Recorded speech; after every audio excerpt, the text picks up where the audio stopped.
مزار اولیاء پر جانا شرک نہیں بلکہ وہاں جانے سے دعائیں قبول ہوتی ہیں۔ آئیے امام بخاری رحمۃ اللہ تعالیٰ علیہ کی مزار مبارک کی کرامت اور شان بیان کرتے ہیں آپ کو کہ امام بخاری رحمۃ اللہ تعالیٰ علیہ کے مزار پر جا کر وہاں کے لوگ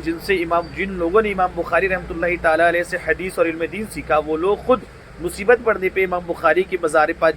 پاک پہ جا کے دعائیں کیا کرتے تھے۔ اور یہ لکھنے والے کوئی اور نہیں جبکہ فن اسماء اور رجال کے ماہر امام ذہبی رحمۃ اللہ تعالیٰ علیہ اس کو اپنے سے کتاب سیر اعلام النبلہ کے صفحہ نمبر 569 پہ نقل فرماتے ہیں کہ سمرقند جو ازبکستان میں ہے وہاں قحط پڑ گیا تھا اور 1 سال سے بارش بند ہو گئی۔ لوگوں نے بارش کے لیے بہت دعائیں کی لیکن بارش نہ ہوئی۔ ایک ولی اور نیک اور صالح شخص نے سمرقند کے قاضی سے آ کر کہا کہ آپ اور آپ کی عوام امام بخاری رحمۃ اللہ تعالیٰ علیہ کی قبر پر جائیں جو کہ خرستان میں ہے، اور خرستان جو ہے یہ سمرقند سے 3 میل کے فاصلے پر تھا، خرستان میں ہے، اور ان کی قبر پر جا کر اللہ سے بارش کی دعا کرے، انشاءاللہ ضرور بارش ہوگی۔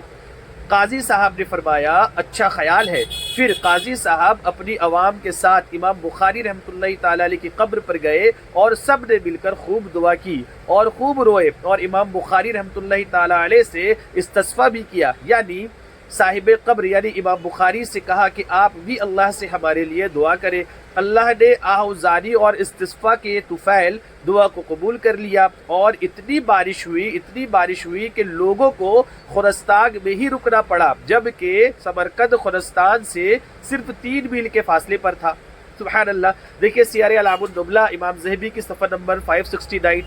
سبحان اللہ، 1 سال سے بارش نہیں ہو رہی تھی، 1 سال سے لوگ بارش کے لیے پریشان تھے، لیکن جب ہی لوگ امام بخاری رحمۃ اللہ تعالیٰ علیہ کی بارگاہ میں حاضر ہوتے ہیں، ان کے مزار پر حاضر ہوتے ہیں اور اللہ پاک سے ان کے وسیلے سے دعا کرتے ہیں اور پھر ان سے بھی دعا کرتے ہیں کہ آپ بھی اللہ رب العالمین سے ہمارے لیے بارش کی دعا مانگ لیجئے، پھر اس کی برکت سے اللہ رب العالمین جو ہے اتنی فوراً، جو رب کائنات 1 سال سے بارش نہیں کر رہا تھا، جو رب کائنات دعا پہ دعا کرنے پر بھی قبول نہیں کر رہا تھا، وہ رب کائنات امام بخاری رحمۃ اللہ علیہ کے مزار پر حاضر ہونے کی برکت سے ابھی دعا کر کے لوگ نکلے ہی نہ تھے کہ اتنی بارش ہوئی کہ لوگوں کو امام بخاری کے مزار پر ہی رکنا پڑا، لوگ ابھی نکل کے باہر بھی نہیں جا سکے۔ سبحان اللہ، یہ شان ہے اولیاء اکرام کے مزارات کی، سبحان اللہ۔ اور جن کو یہ وہابی نزدیک کہتے ہیں کہ مزار اولیاء پہ جا کر دعا مانگنا شرک ہے، یہ شیطان کا سب سے بڑا وار ہوتا ہے کہ لوگوں کے دل سے اولیاء اکرام کی محبت کو نکال لیا جائے تاکہ لوگ جو ہے اللہ رب العالمین کی بارگاہ میں قرب اور مقبولیت حاصل نہ کرے۔ اس لیے ان شیطان مردودوں سے دور رہیں اور اللہ رب العالمین کے اولیاء اکرام کے مزار پہ جا کر ان کے وسیلے سے خوب دعائیں مانگیں۔